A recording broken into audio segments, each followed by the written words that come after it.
क्या हुआ बेटा? कहाँ पर? यहाँ कहाँ पर बताओ इशारे से। यहाँ पर। ये बैग है आपका? स्कूल का बैग था? गीला हो गया है? हाँ, क्या हो गया इसको? पहना क्यों नहीं है? गीला हो गया इस वजह से। खोलो उसको, खोलो। और हरी हाथ दिखाओ, खोलो उसको। उठाओ, अल्लाह का नाम भी होगा इसके अंदर।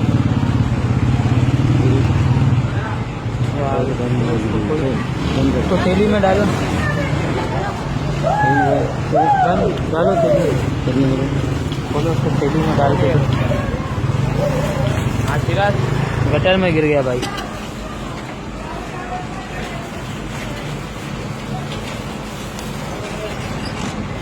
ये लो, इसको हाथ में पकड़ो बेटा।